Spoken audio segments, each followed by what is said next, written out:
Today we're going to make a misunderstood tiki classic, the Mai Tai Swizzle. For this drink, you're going to need a double old-fashioned glass, a jigger, a straw, a cocktail shaker, and a Lewis bag and an ice mallet. This drink uses Jamaican rum, gold Cuban-style rum, fresh lime, grapefruit, and pineapple juice, falernum, orange liqueur, aromatic bitters, absinthe, as well as some mint and a dried pineapple wheel for garnish. The Mai Tai Swizzle is a drink that's known in tiki circles, but it's one that's seldom ordered and seldom made. It's often made with an imbalanced recipe and doesn't go down quite as easy as a zombie or a navy grog or 3 dots and a dash. And if you're looking for a drink with Mai Tai in the name, there's a more famous, well-balanced version out there. But that more maligned Mai Tai Swizzle is not the one you're looking at here, and not what we're going to make today. There's another path, one that Donn himself would have you walk. Ernest Gant, aka Donn Beach, is the godfather of tiki. His most famous creation was Donn the Beachcomber, which birthed the tiki bar phenomenon. And from the moment he did, hundreds of others popped up ripping off his style. And Donn's most successful imitator was Trader Vic. Nobody could call themselves Trader Vic. I copyrighted the name. And we started to build. I told my help at that time, anybody that calls me anything but Trader, I'll fire him. Okay, take it easy, Trader.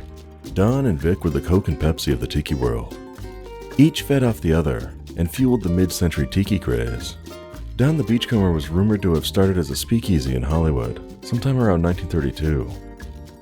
Vic was running a bar up in Oakland, but after a trip to Donn the Beachcomber, his hinky little bar got a glow up and became Trader Vic's. And around 1944, Vic created a drink you may have heard of called the Mai Tai. And somewhere in the 60s, it became the most famous drink in the world. The recipe we all know and love for the Mai Tai is undoubtedly Vic's. But Donn also had a drink with Mai Tai in the name. And supposedly Donn's Mai Tai, the Mai Tai Swizzle, was invented early on, with some claims citing 1933 or even 1932, which would have been in Donn's speakeasy era. However, that drink is conspicuously absent from the Donn the Beachcomber menus from the 1930s. Well, the ones we know about anyway. So that makes this claim hard to substantiate. But when tiki historian Beachcomber looked into this topic, he interviewed rum collector extraordinaire Stephen Remsburg. And according to Stephen, the rum specified in the Mai Tai Swizzle recipe is from the 1930s. And it was a rum that was unavailable after 1939. That Mai Tai Swizzle recipe was printed in the paper in the 80s, and it was made more widely available in Beachcomber's book Remixed. Barry spoke to Phoebe, Donn's widow, who said it was not one of his favorites. And when you try it, you'll see why. Donn had some incredible drinks, ones worth writing home about, but this was not one of them. So it's pretty hard to reconcile. And to be totally honest, the drink is hard to finish. But fortunately, this is not where the story ends, because I was lucky enough to be a part of the independent documentary all about the life and legend of Donn Beach called The Donn of Tiki.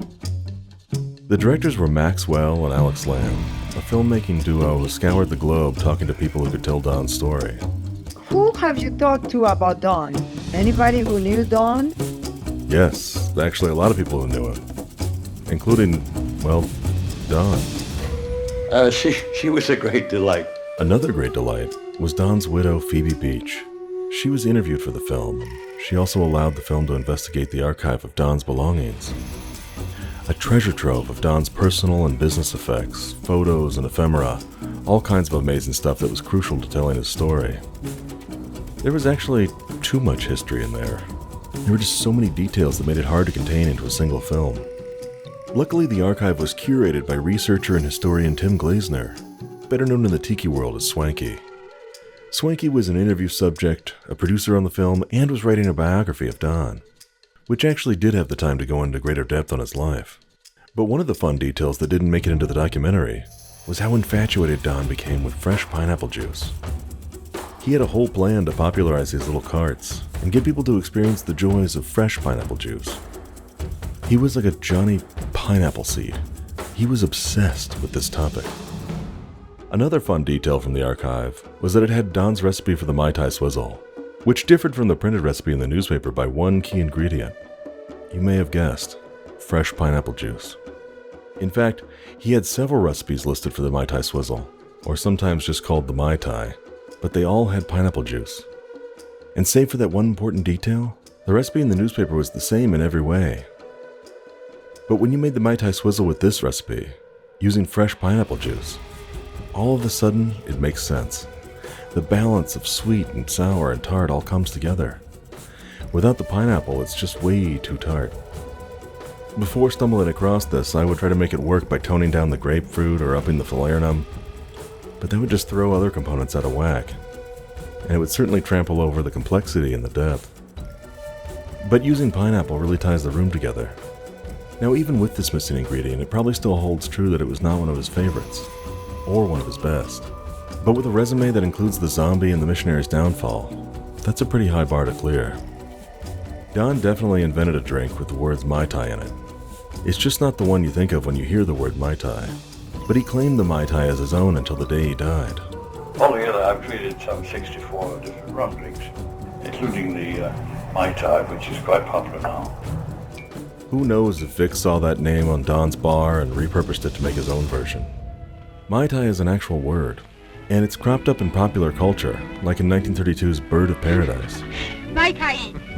Cuckoo, via Mai Tai. You telling me? And who knows if this modified Mai Tai Swizzle recipe was the original recipe. After all, Donn liked to revise his recipes over the years. And who knows if there even was an original 1930s recipe. Because the one thing you learn for sure when investigating Donn is that the more you learn about him, the less you know. That's because he was a print the legend kind of guy. He never let facts get in the way of a good story. And the moral of this story is don't get lost in the details. They're exciting tales that all dance around the truth. And as far as the recipe goes, make the drink and modify it as you need to fit your palate. I like using white grapefruit for this recipe. It's one of Donn's favorites, and it works much better in this drink than pink or red grapefruit, because it's so much more mild.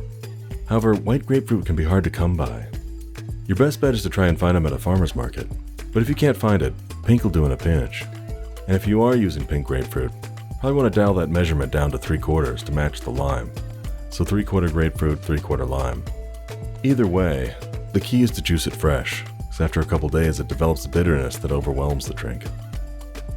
Serve the drink in your favorite double old-fashioned glass. Mine features art from the Donn of Tiki, depicting the Filipino bartenders that made the magic happen at the original Donn the Beachcomber location in Hollywood. And if you listen closely, maybe they'll tell you what was in the original Mai Tai Swizzle. They told me, but unfortunately I don't understand Tagalog. Before I get started, I like to chop, extract, strain, and bottle my juice. That way it's easier to pour when it comes time to measure. And Donn would insist on fresh pineapple, but not all of us live on the Hawaiian Islands. So let's see what Donn has to say about that. Do the best you can. That works for me. Next, beat up some ice. Add some ice cubes to a Lewis bag and roll it up. If you don't have a Lewis bag, you can use a bar towel. Just fold it up so the ice can't escape. With the Lewis bag rolled, give it a firm paddling, like you just got your hands on the copy jockey at the newspaper who forgot to print pineapple juice in the recipe. Then whack the rim of your glass with mint to release some oils and help give it that great aroma. Fill your glass with crushed ice, and measure out another cup of crushed ice and set it aside. Next, measure 1.5 ounces of both Jamaican rum and pineapple juice. Add those to the shaker. 1 ounce of both gold Cuban-style rum and grapefruit juice.